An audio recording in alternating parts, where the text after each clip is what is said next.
Well, good afternoon. I'm John Stride, the president of City Club of Portland. We're thrilled to welcome you to our now monthly City Club Friday Forum panel and the first event of our new club year. We're welcoming those attending in person and many more who are attending virtually, and we'll have even more who watch this recording later on. But today we are featuring a topic that is critical to Portland, Portland's risk of urban wildfires. Before we begin, just take a minute and silence your cell phone, if you would, please. The City Club is proud to host nonpartisan public forums, debates, and research to help Portlanders make informed decisions on elections and public policy. City Club is committed to providing a space for civil dialogue that enhances respectful discussions and positive change for Portland and Oregon. It is City Club's members who provide the ideas, lead the discussions, perform research, and plan programs that address issues important to our community. And to support our mission, participate in City Club's programming, join City Club today if you're not a member. Here's how you do that. Visit cityclub.org/membership. And if you join today, you can take $40 off your annual membership dues using the discount code NEW40. That's capital N, capital E, capital W, the number 40. And by joining that during the spring membership drive, we'll extend your dues, your membership for 2 months. We will offer a special thanks to Sam Metz, co-chair of the City Club's program committee, here in front, and to Kayla Kennett, City Club's communications director, for developing this program and their hard work to bring all the details together. And we want to thank our sponsors, AARP Oregon and Fight Against Sex Trafficking, for their generous support, and for that you can applaud.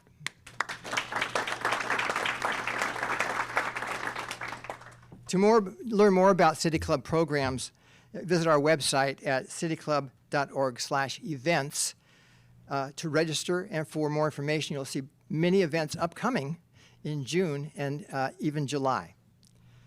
Now, today's program. Urban wildfires have devastated cities of Los Angeles in neighboring California, Lahaina in Maui, and other cities in the American West. Portland is not immune.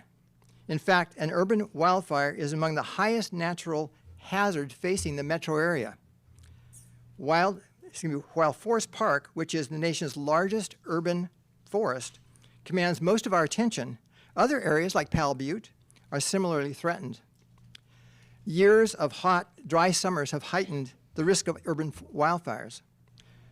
For the last 10 years, Portland firefighters have fought an average of 700 brush, grass, and forest fires annually in the city. The last major wildfire in Forest Park occurred in August of 1951. After a dry spring and summer, it burned approximately 2,000 acres between Leif Erikson up to the crest of the ridge and down to Forest Heights. So you can imagine the risk we are all running. The City Club has invited 3 professionals who think about urban wildfires a lot and speak with us about the risk of urban wildfires in our metro area and how to reduce that risk, how the city can combat wildfire, and what citizens can do to protect their communities, particularly preventative work. Our first panelist is Kim Kozma, Senior Public Education Coordinator of Portland Fire and Rescue and Director of FireWise, an organization helping neighborhoods prepare for wildfires. For that work and more, Kim received the 2024 Golden Sparky Award from the Oregon State Fire Marshal. Kim, raise your hand. Next is Vivek Chandas, Professor of Geography at PSU Urban School of Studies and Planning. He is founder of the Sustaining Urban Places Research Lab. His work addresses the interaction of climate change on urban environments. Next, Jen Warren, statewide program coordinator for the Community Wildfire Risk Reduction Unit. A brand new job for her, by the way. Congratulations. She was formerly the Fire Risk Reduction Specialist for the Oregon State Fire Marshal for the district that includes the Portland metro area. And now to our moderator. Before I get there, let me recognize Deputy Chief Bregman, who's joined us today from the Fire Department. Thank you, Chief Bregman. And our moderator is Sophie Peel, investigative reporter with the Willamette Week, covering city and neighborhood politics, housing, and homelessness. She has written about urban wildfire since 2021. Many of you will remember as a moderator of prior City Club panels featuring our new city councilors. And now, Sophie, I'll turn it over to you. Thank you, John. Well, thank you all for being here. John was very liberal with describing my coverage of urban wildfires. I think since 2021, I've written maybe 3 articles, 1 per year. But I will take it because that's more than a lot of reporters have done. So before I ask our panelists to introduce themselves a little bit more, I just want to set the stage a little bit and sort of take Forest Park as a case study of why the risk of urban wildfires is actually a very, very scary thing and a very real thing. It's sort of a messy soup of factors, and please expand on this, panelists, if you'd like to during your introductions. But it's a really messy sort of soup of factors that make Forest Park so dangerous, and Powell Butte as well. We have a lot of uncontrolled sort of dry brush that actually reaches pretty far up on trees. And so if a spark lights, it can actually pretty quickly, the forest goes up in flames, not to be doomsday. 2, we obviously have hotter and drier conditions due to global warming. We also, we have power lines that crisscross over Forest Park, and that's a whole other can of worms that we could spend a couple hours talking about, because it gets into sort of private corporations and what is their liability, what is their, what sort of tools or leverage does government have to tell those companies what to do when we're concerned about a fire. And the other thing about Forest Park is that there's a lot of life around it. There are homes.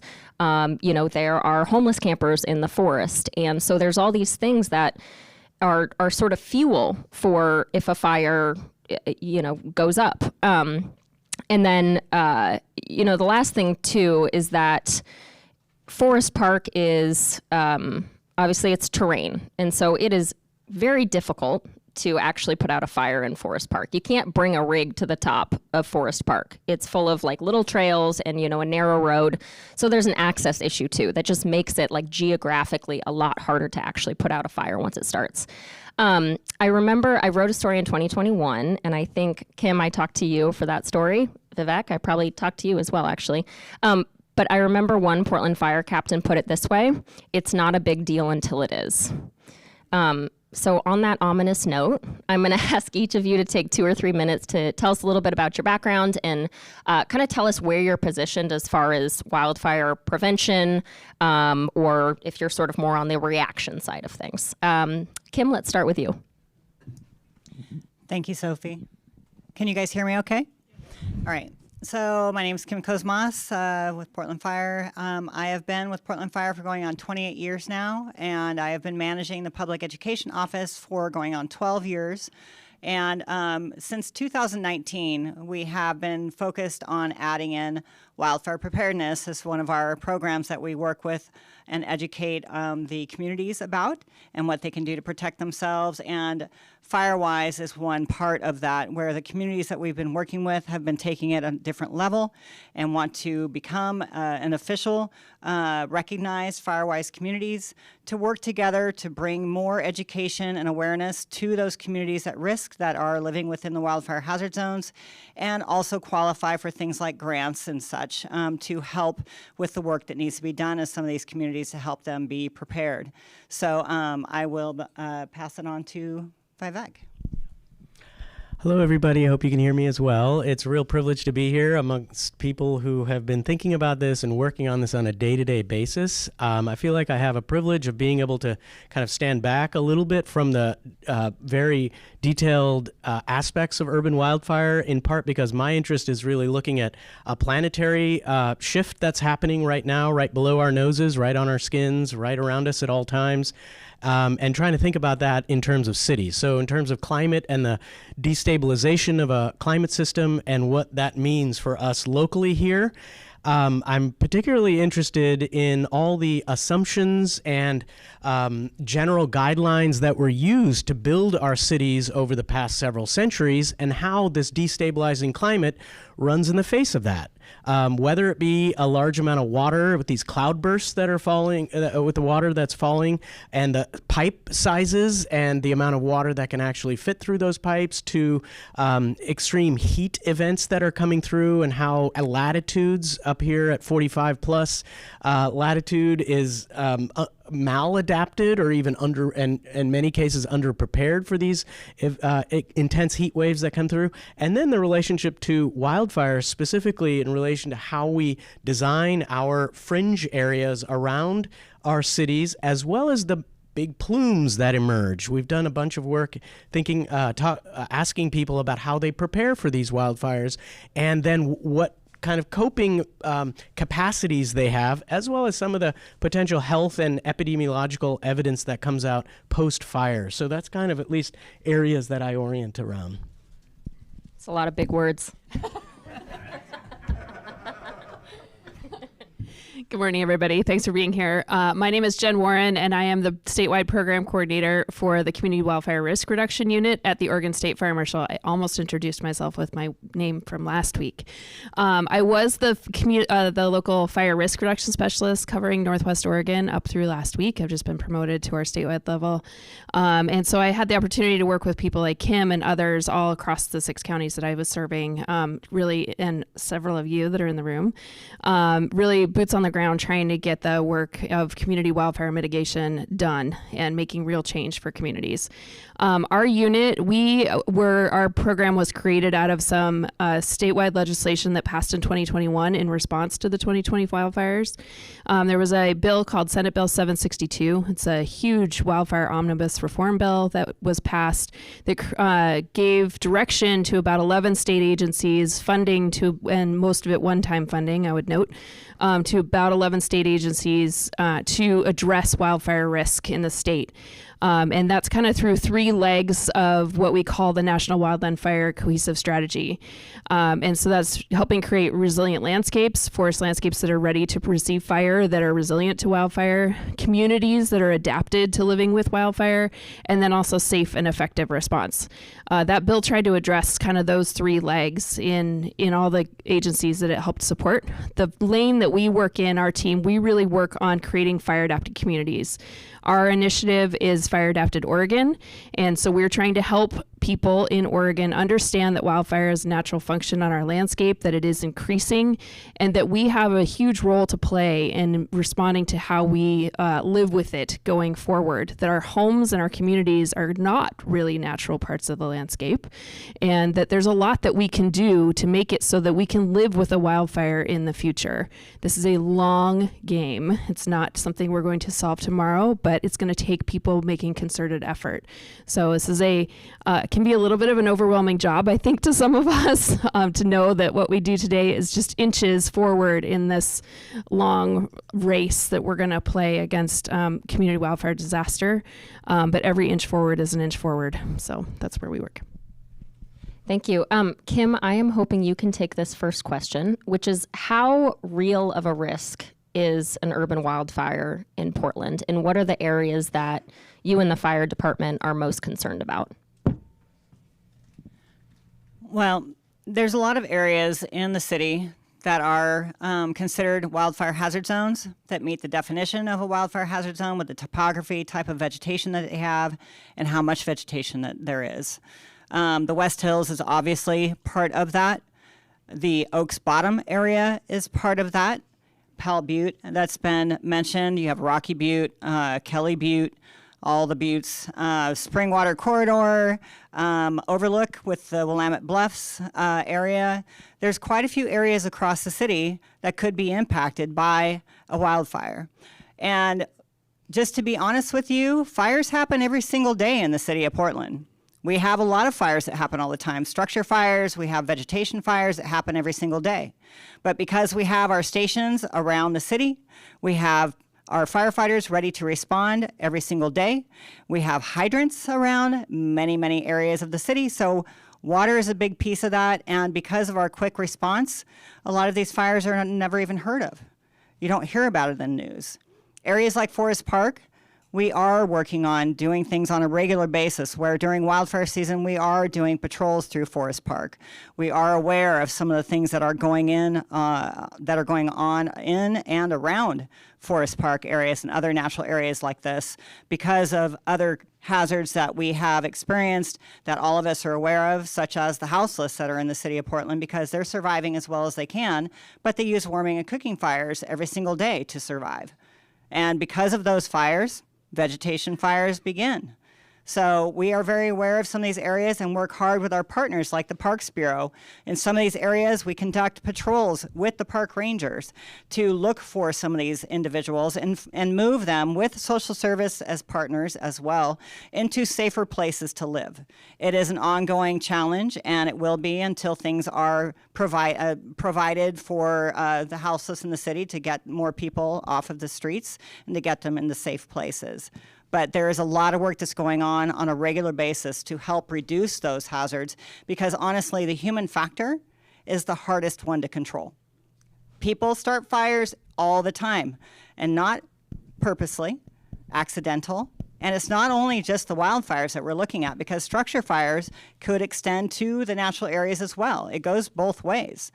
So that's where the work that we're doing to educate the homeowners and the residents that live in and around these areas, what they can do for their part to reduce the risk by hardening their homes against that ember intrusion that we saw that happened in 2020 in the LA fires, where those embers start all sorts of small fires, and those embers travel up to 2 miles ahead of a wildfire and start the small fires. Every fire starts small. So there's a lot of things that people can do to harden their homes against the ember intrusion and create that defensible space. So if a large conflagration did happen, which it's not if, it's when a large fire could happen in our area under the right conditions with hot summers, low relative humidity, wind event. As we've seen, wind events are those precursor that cause those large fires just to get out of control. And we don't have enough personnel and equipment to protect every single home in Portland if a fire started in the West Hills. So everything that everyone can do to protect their homes and properties and know when to evacuate, that is a huge piece of what we're working on and why it's so important for everyone to do their part to be prepared. Thank you. Yeah, Vivek, go ahead. It's really helpful kind of social context. I kind of want to think about landscape context just really briefly in coupling with that, in part because what we're observing from kind of various different sensors and monitors and things that we're deployed, not just here, but many parts around the country, is related to the soil. Just something right under our feet, right? So what happens is there's a very simple phenomenon that happens when a massive heat event comes through, like we saw in 2021 in June, which we're going to have the fourth anniversary of coming up here in a couple of weeks, where dozens of people perished as a result, and that Sophie has covered and or all, if we were here, we're well aware of. When that event comes through, there's an enormous amount. We've been able to measure this through trees as well as through general evaporation that happens off of the soils. Those soils within that 1 meter below the surface dry out. And when those soils dry out, it's often what's called a flash drought. Right, so you've heard of flash floods. There's also a flash drought that can happen just over a very short period of time when a big heat event comes through, or a sustained kind of simmer of a heat event comes through. That water evaporates the soil, and it's drying out, makes those trees a bit more vulnerable, and makes that entire space and that grassland a bit more vulnerable. And so what it takes is a lot less for a fire to go, right? Those trees in many ways are helpful. Grass areas are really tricky, as we saw in Maui as well as in LA, and the research I'm reading coming out of these two places is very fascinating because the landscape itself, trees are actually holding in an enormous amount of moisture in the soil. They're also shading various parts. These grassy areas, as you get a hot event coming through, tends to accelerate the likelihood of a fire happening. So Powell Butte, these several other places that have large swaths of grass, open, exposed, very hot. We've measured the ground temperature in some of these areas upwards of 125 to 150 degrees Fahrenheit on the bare soil. And so these areas are baking in, and that increases the likelihood with these flash droughts that come through for the risk of wildfire, urban wildfire. There's a lot to unpack even in those first two responses, but in this question was going to be a little bit later on, but I think we've already delved into it, so we might as well get into it. Is the government's role in prevention and also reaction to this kind of thing versus sort of the personal role? Jen, I'm hoping you can speak a little bit to, I know you were just recently at the city, but sort of both the city's role, the state's role in what you guys do as far as prevention, and then maybe Kim, you could speak a little bit to what the personal role is and what homeowners can do to prevent wildfires. Yeah, thanks, Sophie. I've been with the state of Oregon for a little over 21 years. I actually worked for the Oregon Department of Forestry for 18 before moving to the Oregon State Fire Marshal. So we work at the state level, but we, in our unit at OSFM, we are our field staff are working with they have a specific assignment to counties and communities within those counties to address wildfire at the community scale, but also helping at the homeowner scale. This work that we have to do is really multi-level. It is from the grassroots, folks that are here in the room that are parts of Firewise communities. That grassroots effort is key and critical to working with neighbors, getting neighbors banded together, getting individuals to prepare their homes and prepare their families for living with wildfire, and so that when a fire does occur, that there's less chance of a disaster happening. And then we work at the countywide or community-wide scale. It varies depending on the community. It's very locally driven for what fits for that place. What works in Harney County probably doesn't work in Multnomah County. And so we adapt our methods depending on who the population is and what the community's setup is, what the community makeup is. And really what we're trying to do is build networks of organizations at all levels of government, private industry, local community members to help address the risk together collaboratively. We work a lot in collaborative network development to try to figure out how to get resources to address issues through what we already have. Some of that might be grant applications, but a lot of it sometimes can just be people understanding better what the need is and looking for resources amongst their community. There's a lot more that we have at our fingertips, I think, than people assume. We all want to jump to grants all the time as the grand solution.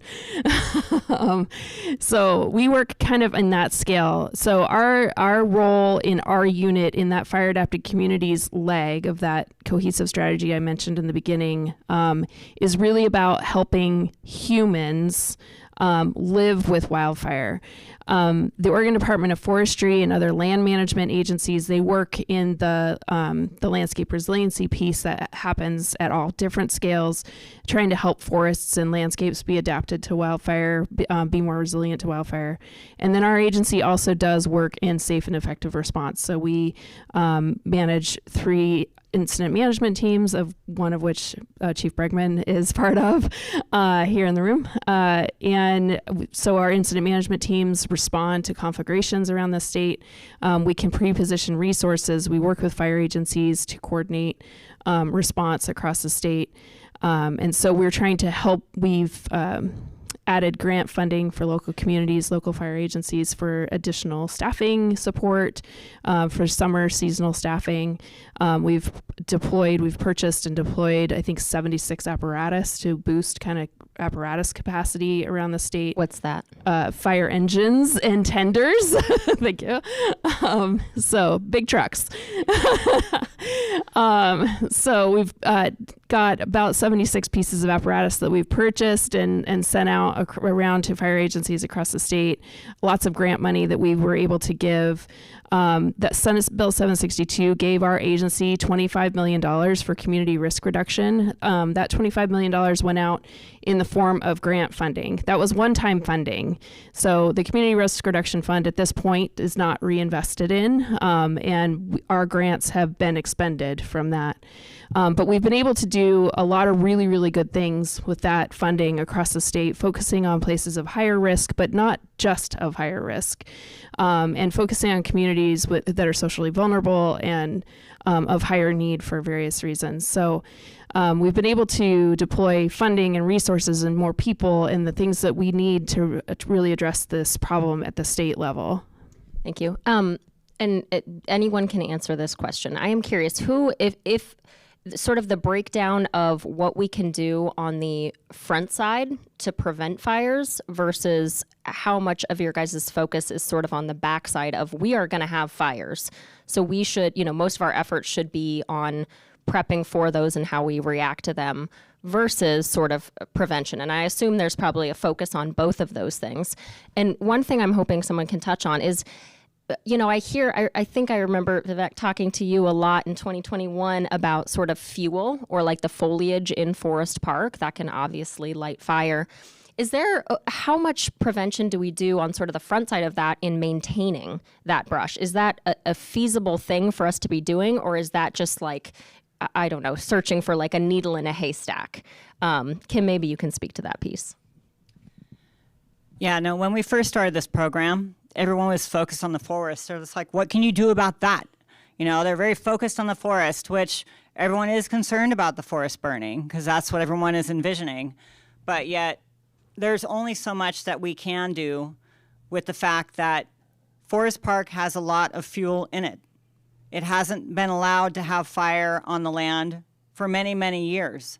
So the fuel load is significant. But on the periphery, there is a lot of work that can be done in these areas to create defensible space on the boundaries of these park areas, not to mention all of the people that live on the outside of these boundaries can do a lot of work on their side of the fence, so to say, to create defensible space on their side as well. Because doing work, creating that defensible space, in some of these areas, you are allowed to have like up to 30 feet of defensible space under some of the rules that the city has right now. We're working on amending some of those rules so that we can increase it, because years ago, even 10 years ago, we didn't have to worry about wildfire on this side of the Cascades. Things are changing. They're changing on the ground all around us, and so we have to do this preventative type work to keep up with everything, so we're not looking back at like in LA wondering what we could have done. So there's a lot of work that's been done. There's new work, new focus with some of the organizations and bureaus that we're working with to do defensible space on some of the boundary areas of these properties that are owned by the city, for example, and providing that defensible space on their side of the fence, which has been huge, to do that defensible space type of work with fuel mitigation, which is basically removing the invasives, trimming up the trees, removing the ivy and the clematis and the blackberry that have climbed up onto the trees and created what we call a ladder fuel effect, where it can carry a ground fire and get it up into the trees. Basically, with a wildfire, the focus is to keep it on the ground, so it's a low-intensity fire. That's a good fire. Anything that gets up in the trees that can be a stand-replacing fire, that's not a good fire. We don't want high-intensity mega fires. And so keeping it on the ground, and in the future, we may get to a point where everyone has done their homework. They've done their work around their homes. They've hardened the homes against the ember intrusion. They've created defensible space on their properties from the 0 to 5 foot zone. They don't have a lot of plants up against their home. They have fire-resistant plants in their yards, and other things are trimmed up so they're not attached to the ground with lower limbs. And so if a fire comes, it'll burn around things, and it'll basically run out of things as it gets close to your home. Because what we've seen, forests are not necessarily what's burning when it gets into the neighborhoods. It goes from home to home, especially in the neighborhoods that are more dense. If you're 15 feet from your neighbor and a fire's coming to your home from the forest, if your home catches on fire, what's going to happen? If you're 15 feet from your neighbor, that exposure, it's just a matter of time before it goes to the next home and the next, like we saw in LA. So protecting your homes, doing the work on your properties and focusing on what you can do there is what you have the power to control. and working with our partners that are on the other side of the fence. If it's your neighbor or if it's another company that has this other property, we need to bring those individuals to the table to do their part of their work too for defensible space and reducing those invasives, because the invasives are what cause majority of the issue and choke out the natives. So doing that work is what we're focused on, and it's making a big difference, but it's just the beginning. Kim, do you know how many homes are adjacent to Forest Park that are being encouraged to kind of create this defensible ring around their homes? I don't have the numbers. Is it like 50, 100, 1,000? There's some thousands. Yeah. And do you have could you approximate what percentage of those homeowners have taken some of these steps to create a buffer? Like, how far have our education efforts gone? How successful have they been? Well, since we started the program, we have done about 1,000 assessments, which is a lot, but more needs to be done. And not saying that people that haven't gotten the assessments haven't done work on their own properties, because there's a lot of people that we go out and do these home assessments for, which are free. But a lot of people have already done a lot of work just because of how they've created the landscape and the products that they use to build their home, thinking that they're doing this for water damage protection, and being able to protect their property and have a nice look. There's a lot of things that people have done that actually have a dual purpose for, like, doing fire reduction work, not even knowing it, putting non-combustible pathways on their properties. That's basically like a fuel break. And their driveways and sidewalks, those are fuel breaks around their homes too. But there's a lot of things people have done that are great, but yet adding some little things, because it's not just the vegetation that we look at when we go out there. Who of you have other things stored around your home, like that stack of wood from the winter that's right next to your home? That's a fuel load. Anything that's petroleum-based that you have stored around your home, that's fuel. So fuel doesn't necessarily mean just vegetation. So when we go out and do those home assessments, we add our lens to those people. And after we're done with our walkthrough, they have a good idea of what their to-do list is. And it's just recommendations. We're not doing any enforcement of any kind. We just want to educate people about what they can do on their own homes and properties and share it with their neighbors to get them involved, because there are some neighborhoods that we've been working with that have gotten a lot of their neighbors involved. Some are close to like 50% participation in a neighborhood, which is amazing, because to be effective, you need to have 70%. It can't just be people sprinkled through. It needs to be a community effort. So it is moving forward. We still have a lot of work to do, but we're making good progress. Vivek, I'm hoping you can take this question. You've written a lot of research papers on sort of, built environment and also just how, a city's design basically can increase or decrease heat in certain neighborhoods and pockets. The first time I met Vivek, it was 2021. It was after the heat dome, where I think 60-some people had died. He took me to the hottest place in Portland. Was it in Lentz? It was in Lentz neighborhood. And I just followed him around for a day as he took the temperature of the surface. And I asked him really dumb questions about how the sun works. And he was great. I think the phrase I used most that day was, "Can you describe it to me like I'm 10 years old?"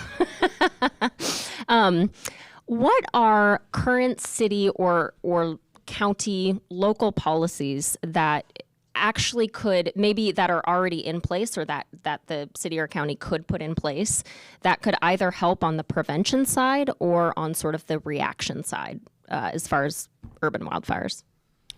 Yeah, maybe I just build a little bit on what Kim was saying. A lot of the way that land use works in the U.S. generally is through individual purchases of property, right? Fee simple, you buy your lot. And so a lot of the systems that even Kim, you're describing, it is about an individual homeowner being able to safeguard their space, right? So when we just take that as a kind of model for policy, and we're saying, okay, then what it relies on is either that homeowner has the knowledge and resources to be able to take the actionable steps to create the defensible space, stop those ladder fuels, create fuel breaks, etc. It relies on the homeowner and the property owner to do that, or it relies on grants and various other forms of being able to support an individual property owner to be able to move into that direction. So in my mind, we're we've got a system that essentially puts a lot of effort on that individual property owner. And if they're not doing it at 70%, what I'm hearing, like that creates a vulnerability in fuel movement and movement of the fire across an entire landscape. And so we have both a collective challenge there, right, of at least a sufficient number, 70, 80, ideally like 100% of a community being able to respond. And at the same time, we have an expectation that there are going to be resources and effort put into that homeowner taking all the steps, right? Because even just one stack of firewood next to it can lead to it. So it's a really perplexing challenge, right? It's a really perplexing challenge. You're putting it on individuals to figure it out and to get the resource, and they're all out there. There's people who do free risk assessments. I was just talking to Tucker down in the Firebrand Collective in Southern Oregon, and they're doing these assessments in low-income communities. It's amazing to see that happen in parts of Jackson County, et cetera, and other places around Ashland.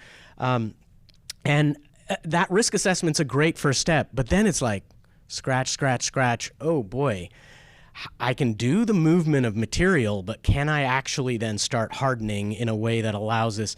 So where I go with this is like, how do we actually find ways to support the individual homeowners in ways where they're not able to either do it themselves, and do we have enough resources to do it, as you're saying, for Forest Park even, at that scale? And that's where I start kind of throwing my hands up and saying, that is a really, really mind-bogglingly difficult challenge. And I guess your question is about what can we be doing from a design perspective. The individual homeowners can do things, but we have right now very little code on the collective level. We do code for fire safety, of course. I mean, there's lots of things that happen on, again, the individual site level. On a district or a neighborhood or a general urban wildland or wildland-urban interface where there is a lot of fuel that could move right into an urban residential development or commercial development, et cetera, we have very little to none. So what I can say, just in all honesty, we are literally learning about how that works as we go.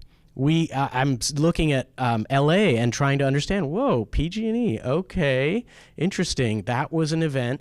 Oh, okay, we were building into fringe areas. We have an urban growth boundary here. So that is a really interesting phenomenon that we haven't seen an empirical, at least that I know of, empirical evidence of wildland-urban interface fires in areas that have very strict urban growth boundaries. So that is a whole question of if we let the forest go right up to the boundary, or we let the grasslands go right up to the boundary, and nope, you're not building beyond that. What does that mean in terms of the likelihood of a fire moving into urban areas? I don't know. I'm not knocking the urban growth boundary, for sure. I don't want that to, that's not what I'm saying. We really don't know what that relationship is. And so I guess my kind of punting response is that we are figuring this out as we go in terms of how to design collectively for larger than the individual lot. Jen, I'm hoping you can speak to this next one. And this is a sticky one. We've sort of got three parties involved with this. We have homeowners and individual citizens. We have government entities, and then we have private power companies. That are sort of only beholden to themselves. And obviously PacifiCorp was, they have been in fights with regulators, state regulators, not necessarily fights, I'll soften that a little bit, but there's been a lot of discussion about what liability and what responsibility private power companies have for some of these fires. And I guess I'm curious, what power does the state or state regulators have to kind of tell these companies, hey, we need you to shut off your power lines when XYZ happens to help prevent this? Like, where is the state's leverage in that, and how is that relationship? So I can answer this at a very base level because I don't work for that agency that actually has oversight for that. But one of the agencies that got direction out of Senate Bill 762 also is the OPUC, the Oregon Public Utilities Commission, and they have oversight over power companies. The power companies in the state, the big companies, they have a requirement because of Senate Bill 762 to create annual wildfire mitigation plans that are updated every year. And those address some of that public safety power shutoff and mitigation work that is happening. I do work with PGE in some of the communities that I serve in terms of in their wildfire mitigation people, but I really can't speak to how that works in terms of keeping them accountable, because that's not an agency that I work for. But I did want to tag on to something that Vivek talked about. The challenge with urban wildfires that we are learning from organizations like the Insurance Institute for Business and Home Safety, IBHS, which you may have heard about in the past. They do research on preventing and how to prevent natural disasters impacting communities. And one of the things that they're working on more recently is about how to prevent urban wildfire disasters. And those folks are researchers that go in after wildfire disasters like LA or the Marshall Fire in Colorado or Lahaina or the Camp Fire in Paradise, California. Those kinds of places, and really take a deep look at how fire got into that community and how it propagated. And one of the big takeaways for me from the research that they've been doing is that when fire gets into dense neighborhoods, and because of our urban growth boundaries, which I will not knock either, because of our urban growth boundaries, we have a lot of dense neighborhoods on the edge and on the fringe of forested lands and grasslands, what would be typically considered wildlands. Some managed and some not. Our forest fuels here are very different than a lot of the places we base our knowledge on how to mitigate wildfire risk on. We think the information and the science that we have about mitigating forests comes from ponderosa pine forests on the east side of the Cascades and in other states. And those are not the same forests that we have here in the west side. And so now we have dense neighborhoods up against heavy forest fuels. And when we have a setup with intense winds, long-term drought or short-term drought, hot temperatures, low humidities, all of that set up, and we have an ignition, and the vast majority of ignitions in this area are human-caused. We don't have a lot of dry lightning. When we do have that happen in the wrong place with the wrong weather setup, when embers get into the community, the potential for structure-to-structure ignition goes way up. So having a giant wildfire here in the Portland area is on an every year basis is pretty low. We don't have that every year. Luckily, we're not all seeing that, but it is there. It's not a zero potential. And so the places where we really have to work at the neighborhood scale, where everybody has to work together, are those denser neighborhoods, because we know that this gets solved at the house and the first 5 feet and the 30 feet area out from that. That's where we have to put in the vast majority of our work. We cannot afford to let an ignition happen in the community, or we're going to have under the right weather conditions, or maybe the wrong weather conditions, we're going to have that potential for conflagration.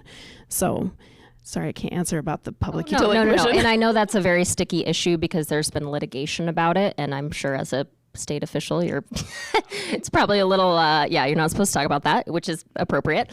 I'm curious if there is, obviously if we had enough money in the world to address these things, I'm sure we would be doing tenfold what we're currently doing as far as mitigation and education. Unfortunately, we are bound by, our pocketbooks, both at the state level and at the city level.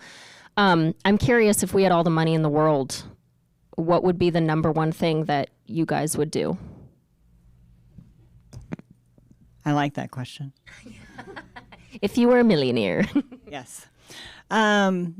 Basically, we do have a lot of good things in place already, but to be able to have funds, to be able to provide defensible space work on individuals' properties that are unable to do it themselves or don't have the means, having specific home hardening crews that would be able to come out and create those hardening pieces to your home, like adding the 1/8 inch screening to the openings of your home, doing all the work that's necessary to be able to help harden those homes against the ember intrusion, not to mention increase the type of equipment that we have and personnel that we have to be able to do more, not only on the response side, but on the prevention side as well, to be able to get more homes assessed that were willing to participate so that they can, too, learn about what they can do in a shorter period of time, just so that everyone can be on the same page at the same time. But ongoing maintenance, being able to have that. We do have some great partners already with some that I've already mentioned with the Parks Bureau, Forest Park Conservancy, West Multnomah Soil and Conservation District. There's other partners knocking at the door that we're working with, like Backyard Habitat, that have been great to bring to the table as well. Our FireWise leaders have been amazing. We wouldn't be able to do the work that we have been able to achieve so far, but I should say also that PGE has been a really great partner as well, just because they have been working with a company called Pano 360. They've been installing 24/7 Firewatch AI cameras around the area on tall towers, etc. They have them in Washington County, Bull Run, and now in Forest Park area, that always are monitoring, looking for any plumes of smoke that are not necessarily an agricultural burn or a structure fire, but something coming from the natural areas, and are able to triangulate. So they know very, very, like within 0.01 miles of accuracy where it's coming from, and being able to send that information to us so that we can look at it and determine if it is something of interest, do we need to respond to this? Because most likely, if it's coming from an area like Forest Park, usually we would get calls, smoke in the area. That's not helpful. And when you're looking at a place like Forest Park, where do you even begin? So having PGE being able to provide this service that's not only for protecting their infrastructure, but it's also for our benefit to know exactly where this might be starting, where a fire start might be coming from, and be able to know how can we get there, what equipment do we need to bring, how much personnel do we need to be able to get there quickly, because time is of essence when a fire start is starting in the wrong time of year with any kind of high temperatures, low humidity like we've been talking about, and a wind event. We need to get there ASAP. Thank you. Vivek, what would you do if you had unlimited money? Working in the scrappy model that I do and have my whole career, it's really hard to go there. I will start by saying I at least I can't do. I'm not on the ground, boots on the ground, like out in the community in the way that my colleagues here are. Though what I like to do is community science work, and that's kind of how I've pretty much done most of my research, partly because I can't hire lots of people because I don't have deep pockets. I would hire a lot of people to do a few things. I do three things. Fun is learn from what's happening. Like there are fires in Greece, from Greece to LA to Maui to all over the world, like urban wildfires that are happening. We haven't, that I know of, done a systematic review of what are the conditions that have lend themselves to it. There are studies coming out, individual studies. I'm kind of poring over them constantly right now. So I'd love to do a systematic review of that, and there'd be really talented people I'd hire for that. And then the second thing I would do is actually do a community science project of understanding soil moisture.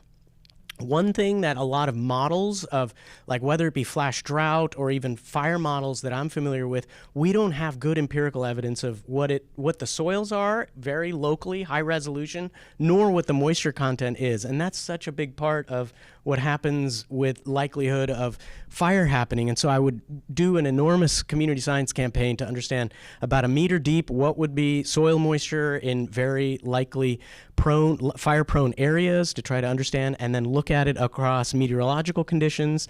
And then the third thing I would do is essentially build a risk model that would essentially take a lot of that information.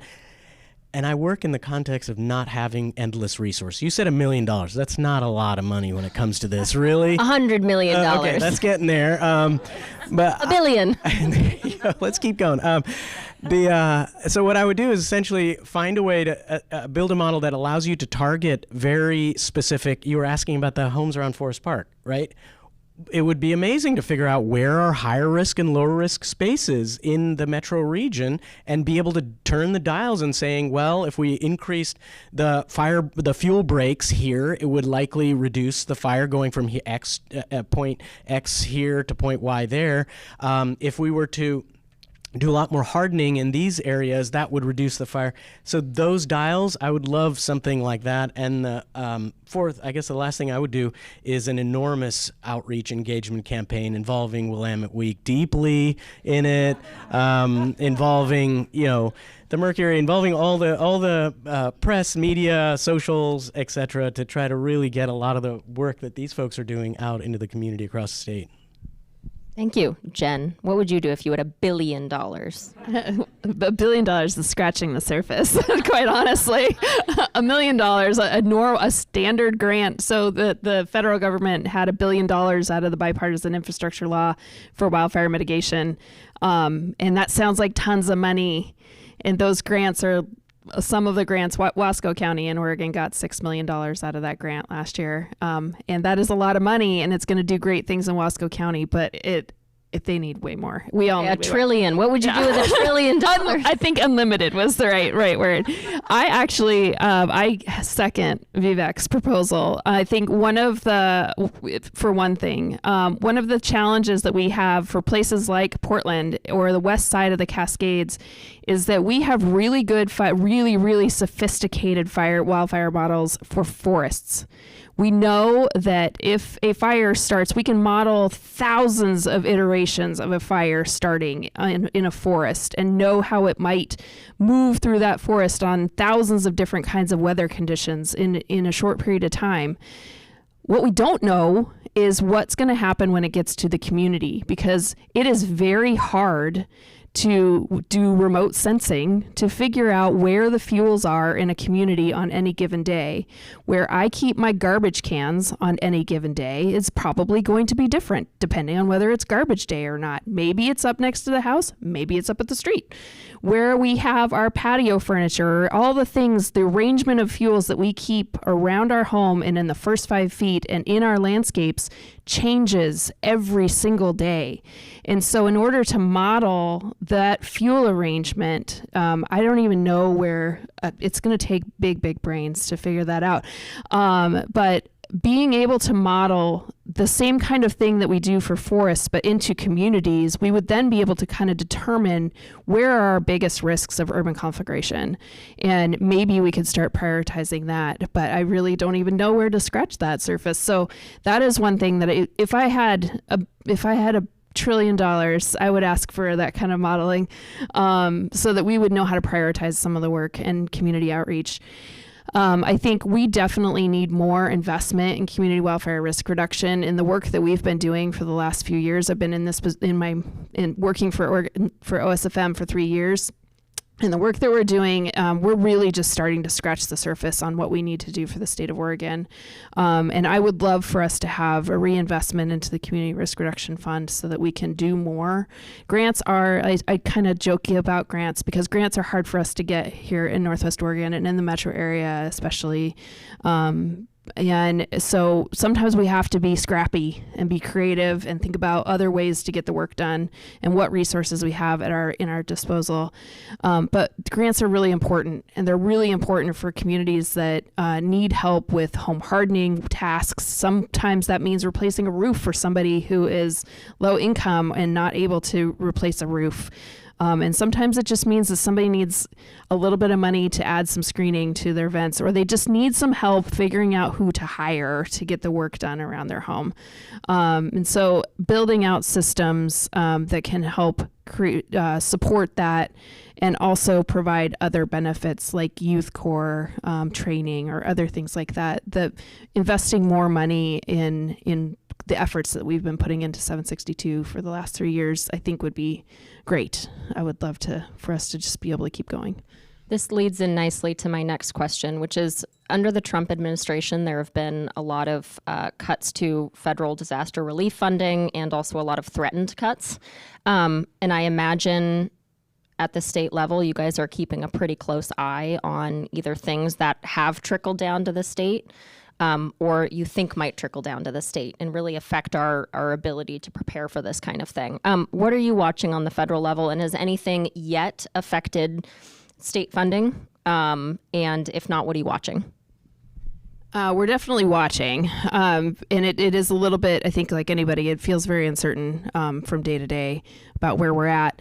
I can speak to two specific impacts that I know of.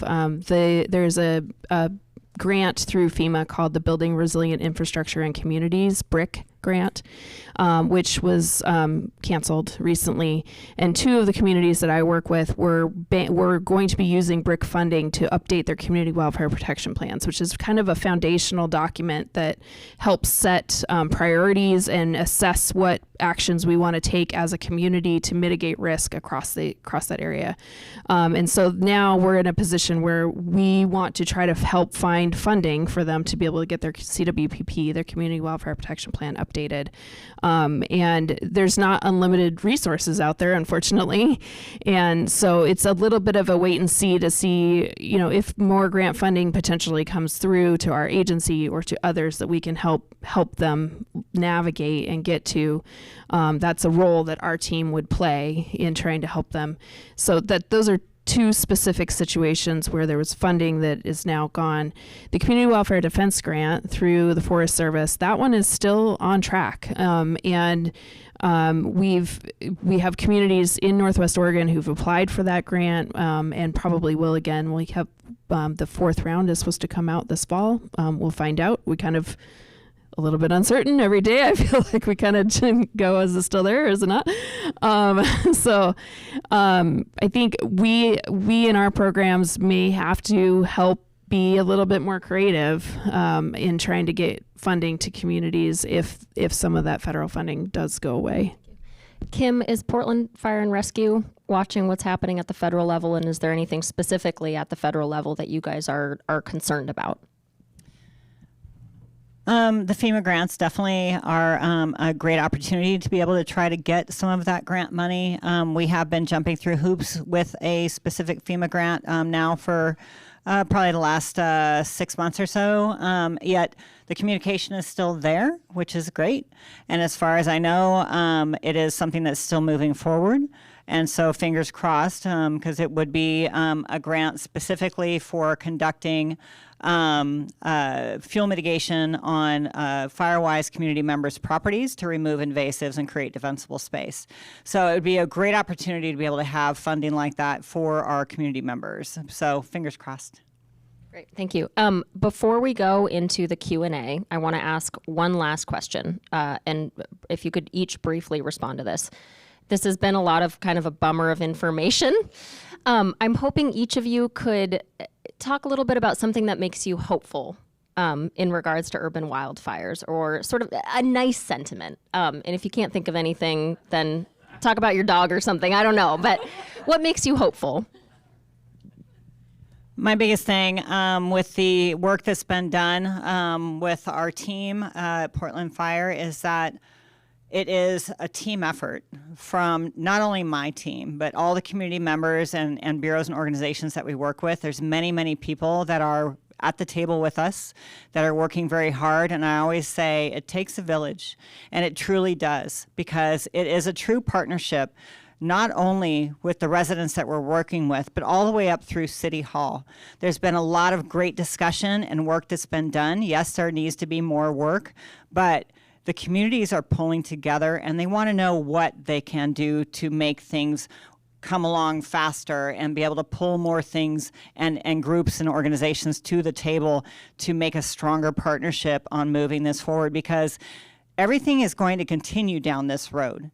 So everything that we can do now to make a better future and more fire resilient communities and landscape is a win.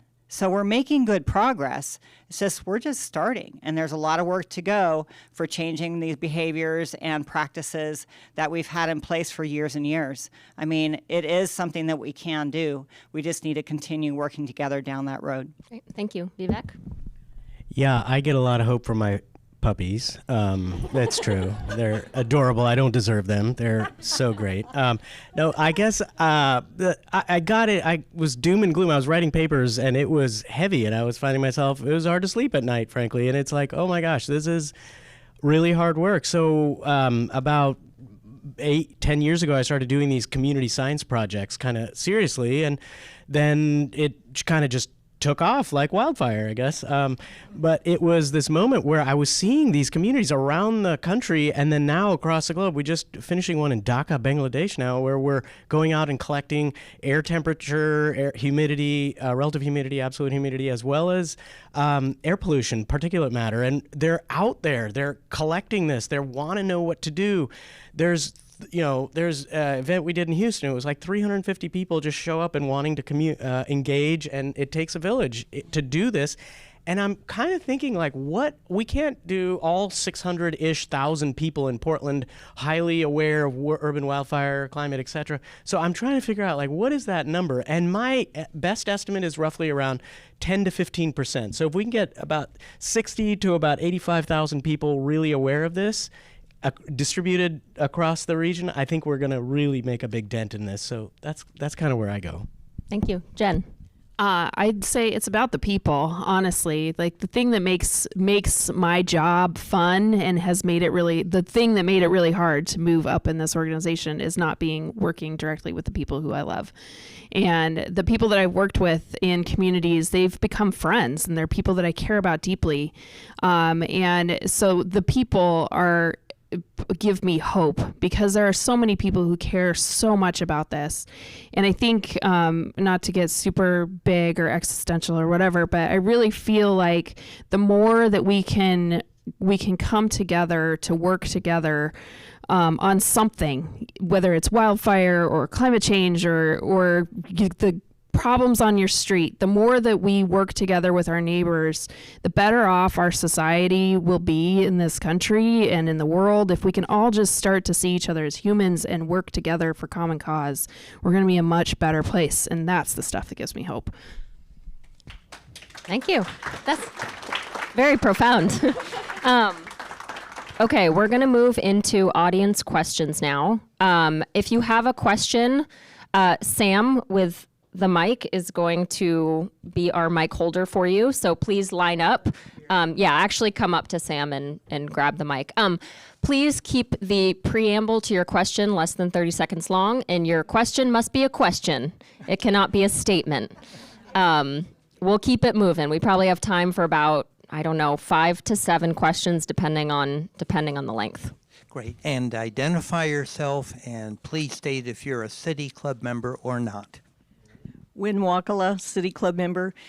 I'm wondering if I'm ahead of my time in things that need to happen in the future, because I hardly ever cook. I only use the microwave.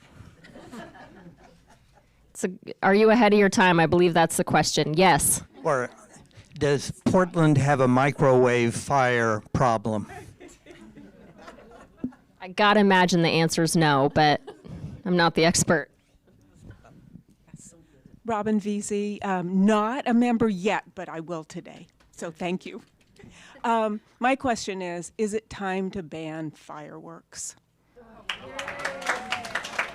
So I believe... And could I get all you to support this? I believe they are banned. Kim, you're probably the best one to speak to this, but I think we banned them in like 2021.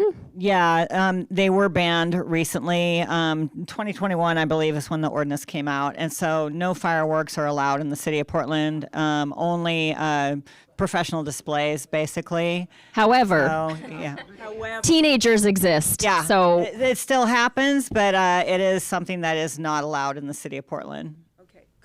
Could we get the big fireworks ended as well? I mean, isn't it time? That's a whole other can of worms, I think. Yeah. That you should talk to your elected officials about that. Right, because the professional displays are permitted, and they have to follow lots of rules, and there's a lot of fire watches that happen during those as well to make sure that there's no fire starts from them. And so there are requirements, and if there's winds at a certain miles per hour, then they're not allowed to have those displays, just for those safety factors that are in place. Thank you.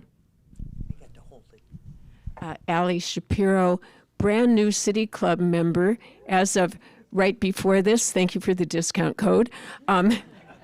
So my question, sort of a couple, as you speak about the city and people of low income who can't afford to upgrade, do what is necessary.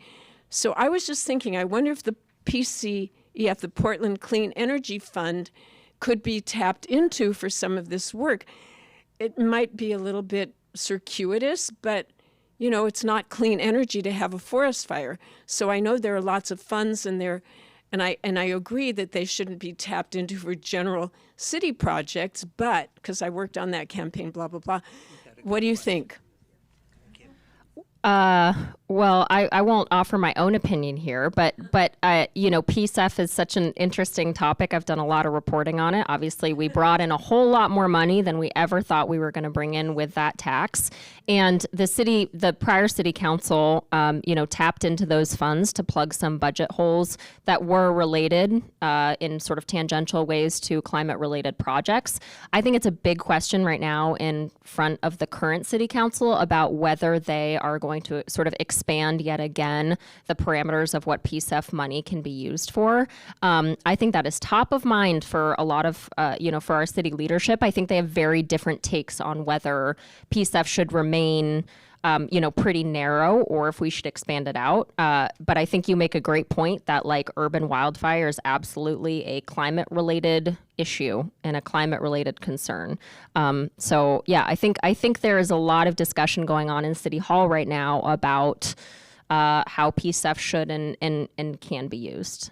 So it's a great question. We have several others. Thank you. If you want to come bug us later, you can.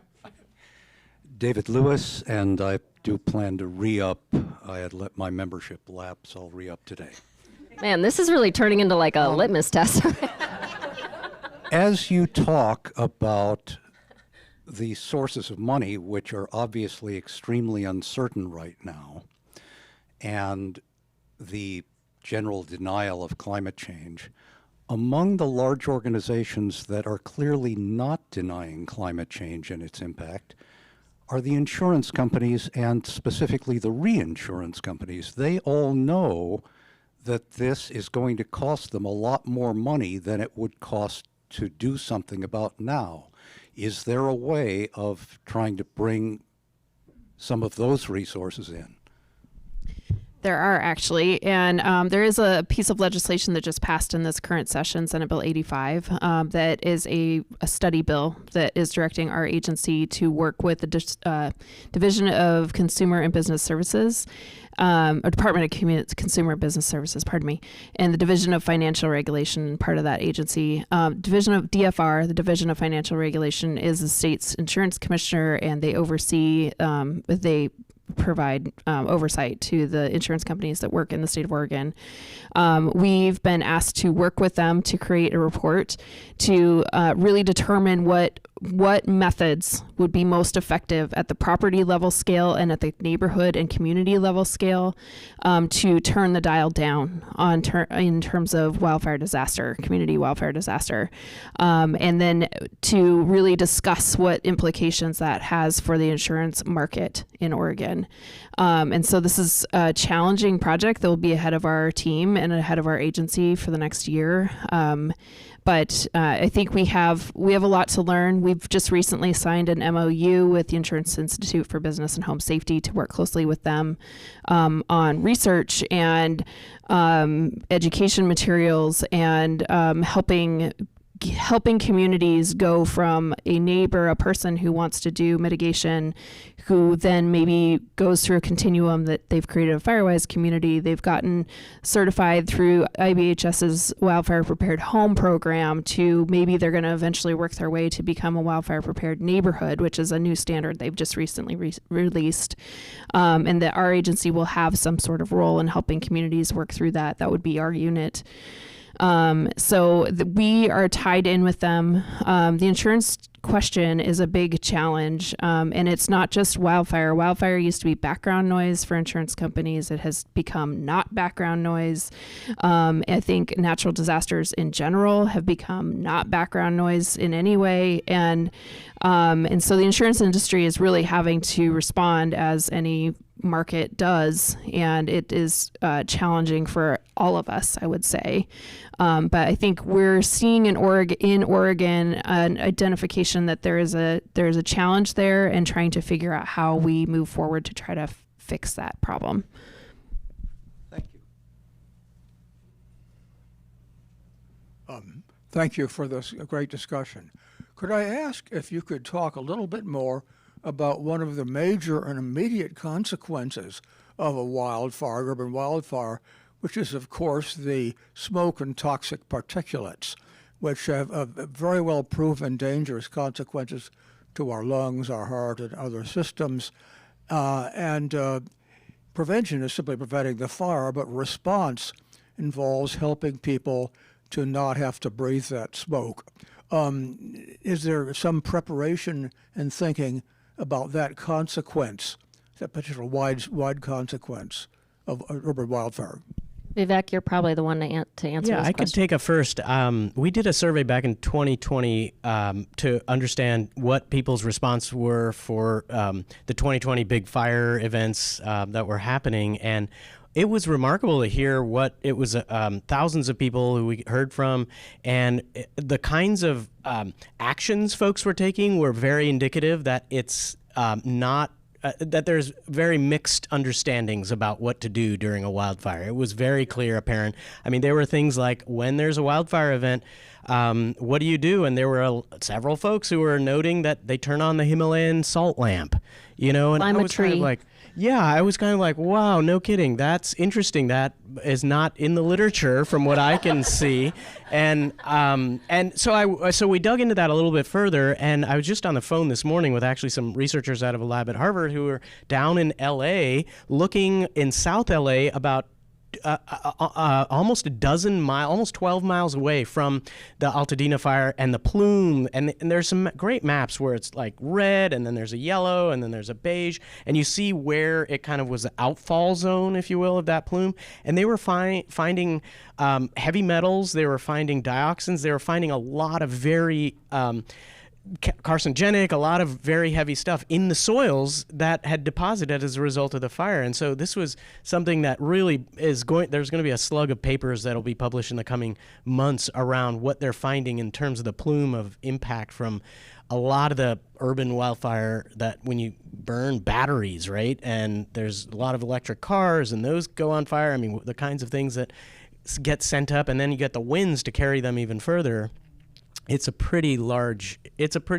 think we've quantified the level of impact yet, and I think that's going to be the next round of research that comes out from toxics, airborne toxics. And we have time for 2 more questions. Thank you. Okay. Hi, my name is Joanna. I'm with Discerning Beaver Urban Forestry, a local tree service here. And this is my first interaction with City Club of Portland. And I'm curious if there are any current incentives or benefits for homeowners in the area who are interested in doing home hardening. Like, what resources are available to people right now? Kim, you're probably the best one to take that question.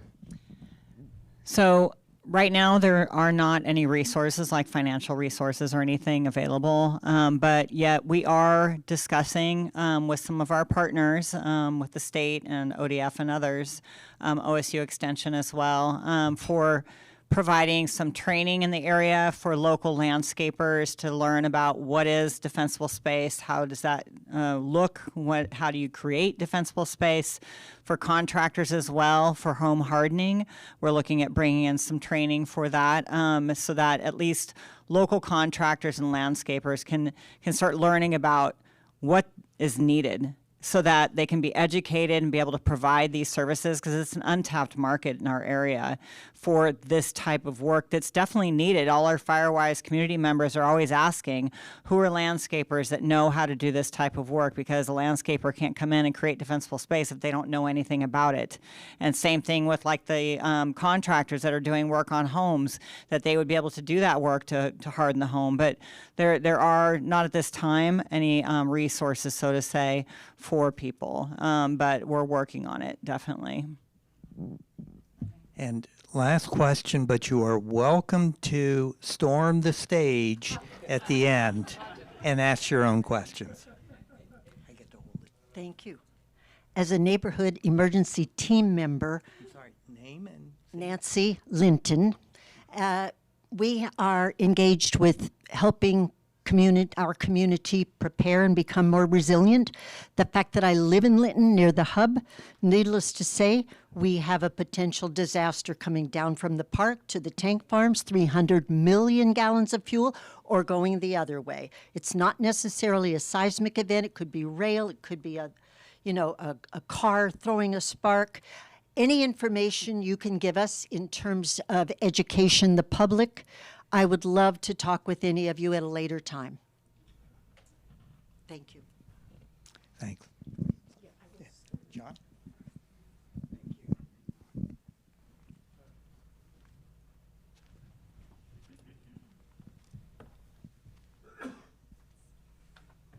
Good questions. They were. That was a lot. I'm thinking, what would I feel like if my house is 12 miles away from the fire? And I thought, whew, I dodged that one, only to find that my property values tanked because I've got carcinogenic material in my front yard. The problem is just explosive, isn't it? A lot of great ideas and solutions. I didn't hear anybody say that we should rake the forest floor. No. Okay. I want to thank Jen and Vivek, Kim, and again Sophie so much for your help. Thank you.